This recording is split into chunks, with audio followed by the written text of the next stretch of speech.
Brilliance Audio.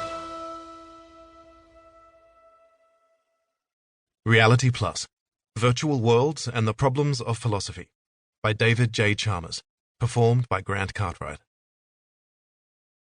In the opening lines of the 1975 hit Bohemian Rhapsody by the British rock group Queen, lead singer Freddie Mercury sings in 5-part harmony. Is this the real life? Is this just fantasy? These questions have a history. 3 of the great ancient traditions of philosophy, those of China, Greece, and India, all ask versions of Mercury's questions. Their questions involve alternative versions of reality. Is this the real life, or is it just a dream?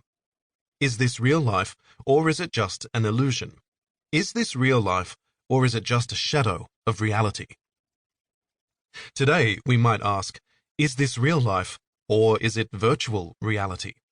We can think of dreams, illusions, and shadows as ancient counterparts of virtual worlds, minus the computer, which would not be invented for 2 millennia. With or without the computer, these scenarios raise some of the deepest questions in philosophy. We can use them to introduce these questions and to guide our thinking about virtual worlds. Zhuangzi's butterfly dream.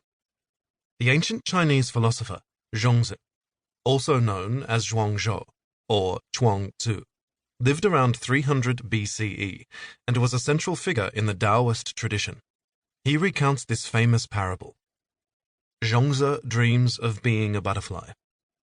Once, Zhuangzi dreamt he was a butterfly flitting and fluttering around, happy with himself and doing as he pleased.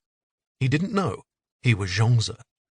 Suddenly he woke up, and there he was, solid and unmistakably Zhuangzi.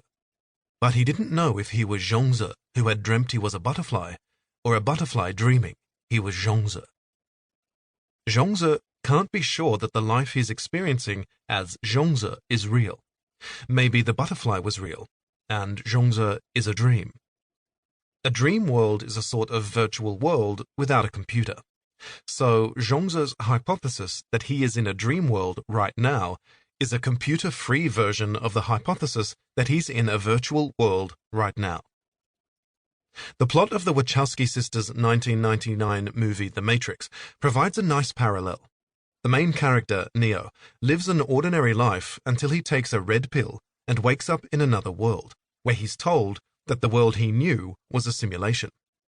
If Neo had thought as deeply as Zhuangzi, he might have wondered, maybe my old life was the reality and my new life is the simulation. A perfectly reasonable thought. While his old world was a world of drudgery, his new world is a world of battles and adventure, where he's treated as a savior. Maybe the red pill knocked him out just long enough for him to be hooked up to this exciting simulation. On one interpretation, Zhuangzi's butterfly dream raises a question about knowledge. How do any of us know we aren't dreaming right now? This is a cousin of the question raised in the introduction. How do any of us know we aren't in a virtual world right now? These questions lead to a more basic question. How do we know anything we experience is real? Narada's transformation. Ancient Indian philosophers in the Hindu tradition were gripped by issues of illusion and reality. A central motif appears in the folk tale of the sage Narada's transformation. In one version of the story, Narada says to the god Vishnu, "I have conquered illusion." Vishnu promises to show Narada the true power of illusion, or Maya. Narada wakes up as a woman, Sushila, with no memory of what came before. Sushila marries a king, becomes pregnant, and eventually has 8 sons and many grandsons. One day, an enemy attacks, and all her sons and grandsons are killed. As the queen grieves, Vishnu appears and says, "Why are you so sad?